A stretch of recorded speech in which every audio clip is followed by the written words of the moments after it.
Hello everybody, welcome to KPIS Delhi's CARE Initiative, Current Affairs through Reverse Engineering. These are the articles that we'll be seeing today. Let us look into the first article for the day. India and France to launch climate fund for Indo-Pacific countries. So the context and the news bit is given in the sentence itself. So what will this fund do? The fund will support projects in the Western Indian Ocean region and the broader Indo-Pacific region. Okay. And this is launched by whom? India and France. This is very important because here the examiner has a chance to trap you. Okay, this is the first point. This is the second point. And third point is the fund is called the Indo-Pacific Triangular Cooperation Fund, and it will support startups and innovations focused on climate and SDGs. What are SDGs? Sustainable Development Goals. Okay. These are some basics that you have to remember about this fund, and you should also know about Indo-Pacific Parks Initiative. What is this Indo-Pacific Parks Initiative?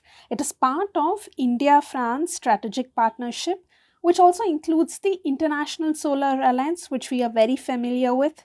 Okay, and this Indo-Pacific Parks Partnership is an initiative that aims to improve regions' capacity for sustainable management of protected areas. Okay. So these are two new snippets that you should remember. This is one thing. Climate fund, Indo-Pacific countries. For Indo-Pacific countries, there's a climate fund that is in place and is launched by India and France. What will it do? It will fund the startups and innovations focused on climate and SDGs, and it will support the projects in Western Indian Ocean and broader Indo-Pacific region. This is one thing. And the second thing is Indo-Pacific Parks Initiative. This is extra. This is not under this news, but however, I'm telling it to you. Okay. Indo-Pacific Parks Initiative. It is part of India-France strategic partnership. Okay, which also includes the International Solar Alliance. And what does this initiative do? It aims to improve the region's capacity for sustainable management of protected areas. To increase this capacity, this is in place. Okay. Consider the following statements with reference to Indo-Pacific Triangular Cooperation Fund. It is proposed by India, Australia and USA. This is wrong because it's not Australia or USA, it is France. Okay, so this is wrong. Which of the above statements these are correct? So first statement is wrong. That means A is gone, C is gone. Now the fund aims to promote climate-focused innovations and startups in the Western Indian Ocean and broader Indo-Pacific. This is correct. So B is the answer. Alright, which of the following statements regarding Green Climate Fund are correct? See, this is very important theme. We'll see some basics about this fund. This fund was formally launched in the year 2010 during COP16 meeting, okay, at Cancun in Mexico. Okay, formal launch was in 2010. However, it came into existence in the year 2013 and it's a UNFCCC mechanism. Okay, it is based in South Korea. Okay, this is first point. Second, yeah, and it is a centerpiece of efforts to raise climate finance under UNFCCC. Okay, it will assist developing countries in adaptation and mitigation practices to counter climate change. Alright, these are some basics about Green Climate Fund. Yeah, it is intended to assist the developing countries in adaptation and mitigation practices to counter. Yes, this is correct. It is founded under the aegis of UNEP, OECD, Asian Development Bank and World Bank. No, this is wrong, right? So select the correct answer using the given codes below. It is only first statement. Center. No need to bring slaughterhouses, meat processing units under EIA. What is EIA? Environment Impact Assessment. Okay, so what is the context? The Union Environment Ministry has submitted an affidavit to the National Green Tribunal stating that there is no requirement to include slaughterhouses and meat processing units within the scope of EIA notification of 2006. Why did the Environment Ministry submit an affidavit to NGT? It's because last year some animal rights activists actually approached NGT demanding that slaughterhouses and meat processing units be brought within the ambit of EIA 2006. Why did they say so? Because they allege that there are issues with slaughterhouses. What are those issues? Overconsumption of water, contamination of water, okay, contamination of water bodies due to improper solid waste disposal, and the risk of zoonotic diseases. Okay, so these were the arguments of the activists. All right. So government said, no, we are not going to bring it under EIA. Why? Because the requisite guidelines and safeguards are already in place to regulate slaughterhouses and processing units from environmental perspective. They said that authorities and boards such as FSSAI, Food Safety and Standards Authority of India, APIDA, that is Agricultural and Processed Food Products Export Development, are adequate to address the environmental issues related to these units. Okay, so we are not bringing slaughterhouses under the ambit of EIA. Okay, clear? That's what the ministry said. Consider the following statements. Recently, the Environment Ministry has recommended the inclusion of slaughterhouses and meat processing units within the scope of Environment Impact Assessment Notification 2006. This is wrong. India is the 5th largest meat producer in the world. This is correct. Next, India is the largest producer of buffalo meat. Yes, India ranks number 1 in producing buffalo meat, and it is second largest producer of goat meat. Okay, so these two are correct. Which of the above statements these are correct? Second and third. Now, consider the following statements in respect of traffic. What is traffic? Trade related analysis of fauna and flora in commerce. So it is an NGO and it's a joint initiative of IUCN and WWF. What is its aim? Its aim is to ensure that trade in wild animals is not a threat to conservation of nature. Okay, so these are some basics about traffic.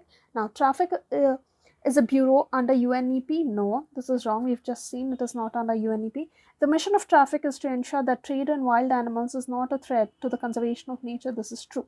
Okay, so B is the answer because they're asking the correct state.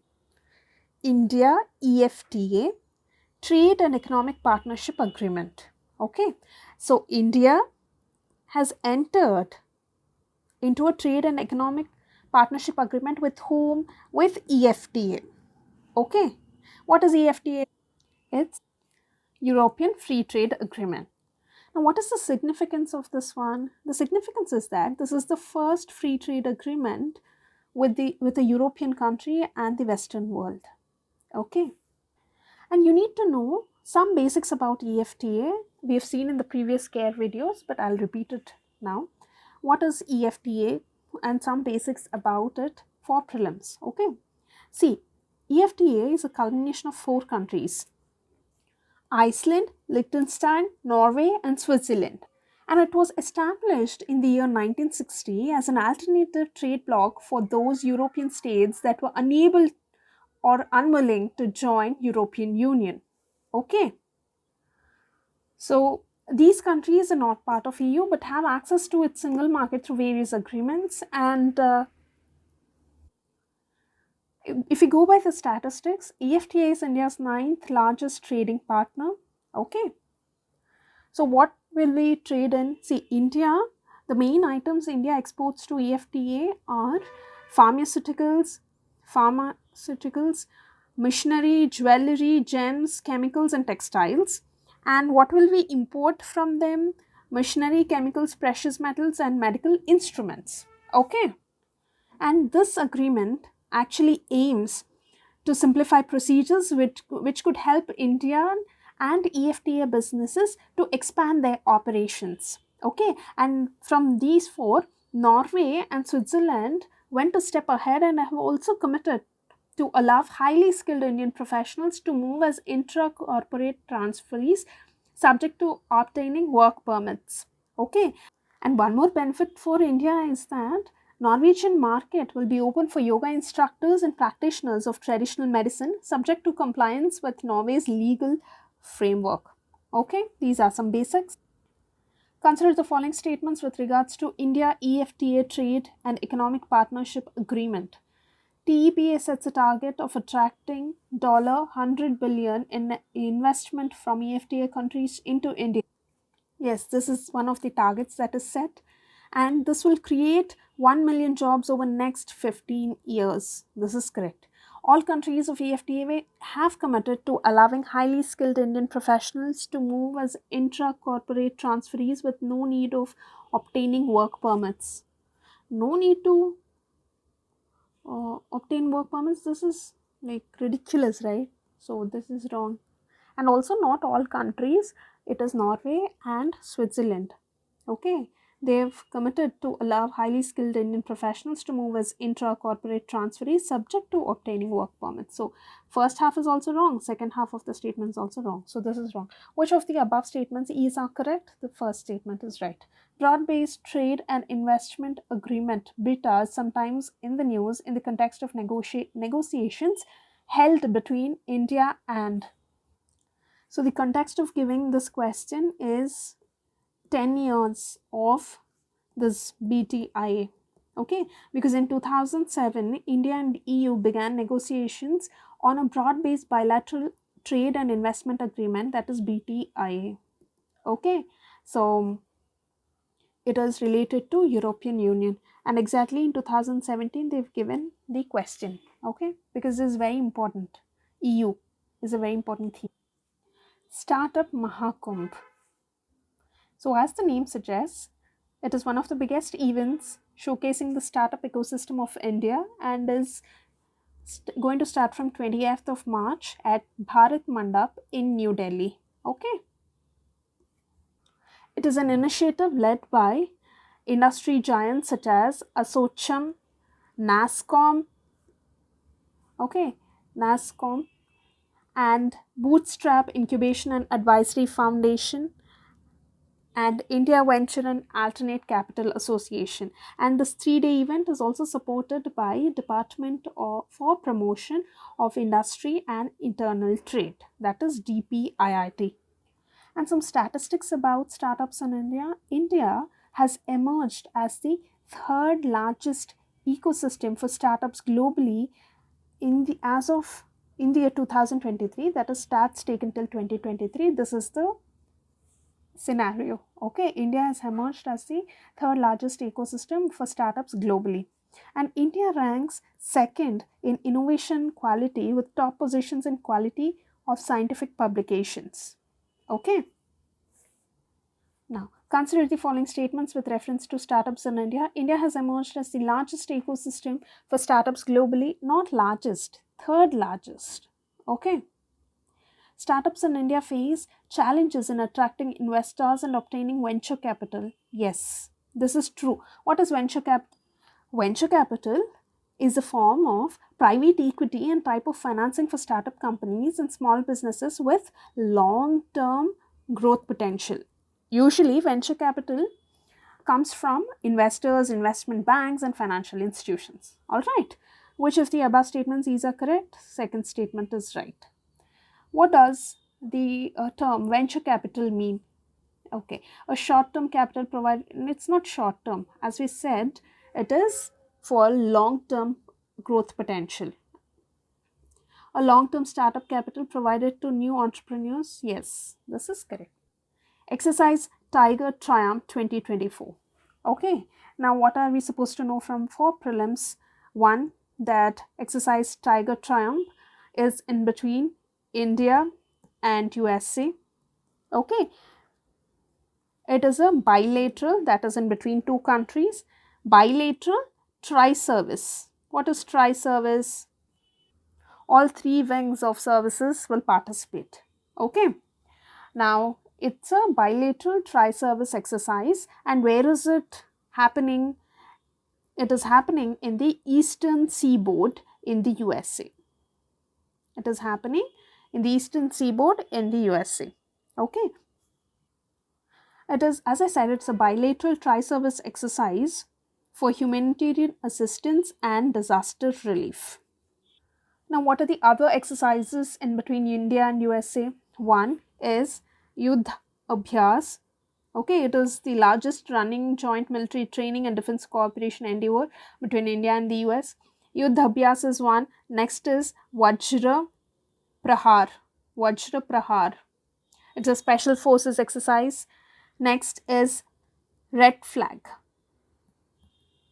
It is US multilateral air exercise, and there's also Malabar exercise. It's a quadrilateral naval exercise of India, USA, Japan and Australia. That is with quad countries. No? Okay. So these are some basics you should remember. Malabar is also there. Right, I just mentioned. What is Exercise Tiger Triumph?